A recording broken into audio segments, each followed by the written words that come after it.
Now we're starting to look at ancient Rome, and we're going to start with kind of the basic culture of Rome and the republic that was formed there.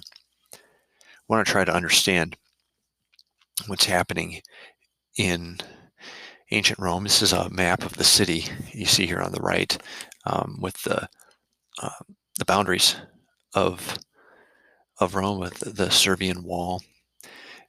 It's right there on the east bank of the Tiber River, in central Italy.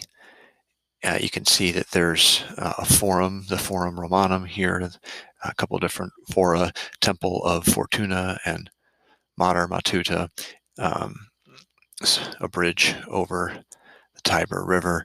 Famously, there are the Seven Hills, the city of the Seven Hills, okay, that are around here: the Capitoline Hill, the Quirinal Hill, the Viminal Hill, the Esquiline Hill, the Caelian Hill, the Palatine Hill, and the Aventine Hill. Okay, these are the kind of the geography of this city state.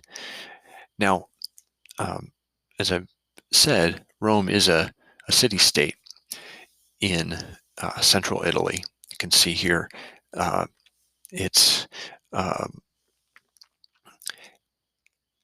surrounded by other peoples. There's fertile soil, and it's also able to partake in Mediterranean commerce, including trade with the Greeks. Okay, there are other peoples around the Mediterranean, and the Romans are trading with them. They're in a good location for that. And there were Greeks to the south, indeed, in um, um, the south of the Italian peninsula, sorry, and in Sicily as well. Okay, so this is a city that's not very far overall from um, the Greek city-states. Now, Rome, unlike Athens, is not necessarily part of a larger group of people that consider themselves to be the same ethnic group. Athens was one city among many cities, among many city-states in ancient Greece, in the ancient Greek world. Rome is a city that conquers an empire. Okay, it conquers a lot of the cities around it, and it conquers eventually the Italian peninsula. And we'll see how all that goes. Okay, but the Romans do come to dominate the whole Italian peninsula over the course of time up to the 200s BC. Okay, you can see it on the map here. They gradually expanded out from the city of Rome. Okay, but it is important to understand again, it, like the Greek cities, it is a city-state. It is indeed a city-state, an independent city, and what happens is it conquers an empire, slowly but surely. Okay.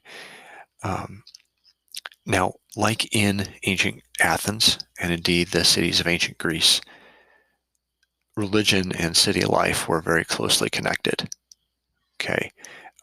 Here we have on the right the ruins on the Roman Forum today of the Temple of Saturn, built in the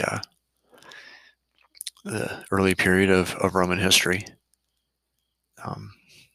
before ever there were emperors or anything like that. And we also see a quote from Cicero, who's a famous Roman statesman.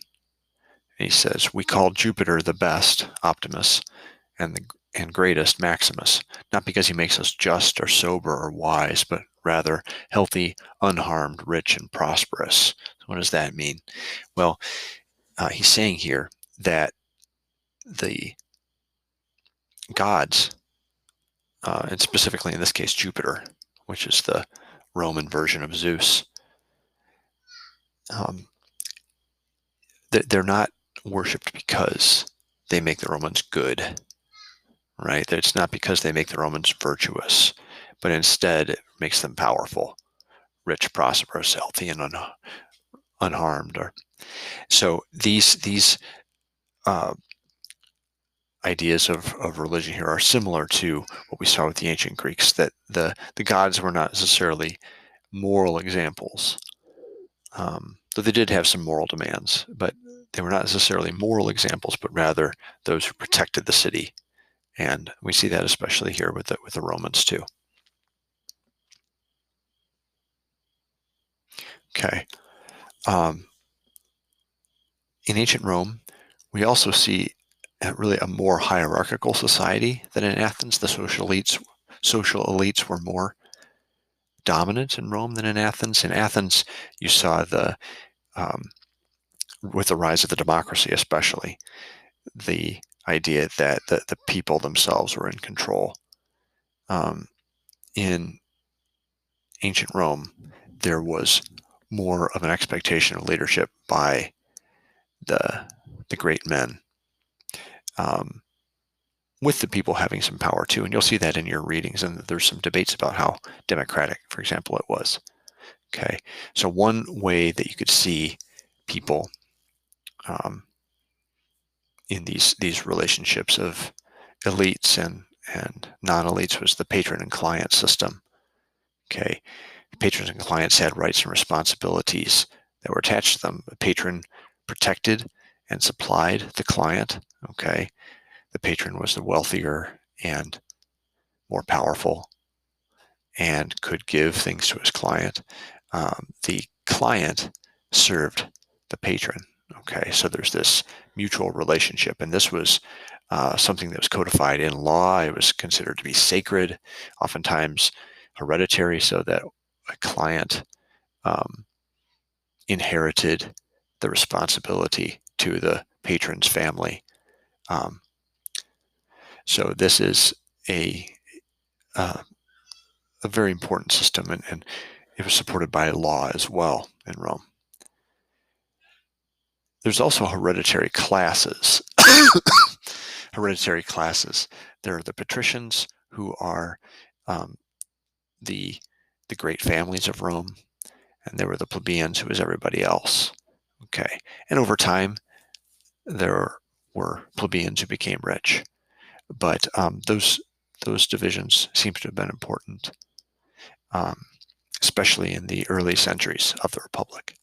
Okay, so this idea of a um, society that respects men and of authority and men of good family, women of good family, um, with a certain amount of deference, with a certain amount of uh, expectation of um, going along with what they say. It's important, and also those who gain respect through their service and their heroic deeds have a certain amount of expectation of respect from everybody else. Okay, now the Roman government, I'll say this as our last thing here, is more complex than Athens. In fact, there are sort of different branches of government in a way. There are magistrates who have the executive power. There are there's the assemblies that vote on the laws. They kind of have the legislative power, and then there's the Senate, which is this, in a sense, um, group of wise men who don't have necessarily formal powers um, that they exercise in the same way, but you don't want to go against the Senate. That's not um, what you should do, because the Senate is this respected group of men from the great families of Rome. Okay, and so there is this kind of balancing of different powers, and in fact, when the framers looked at creating a constitution for the United States, certainly this Roman model was influential to them. Okay, more so than, say, in ancient Athens, where there was this, the power was really put in the hands of the assembly, Here you have power a little more distributed with the ancient Roman city-states government.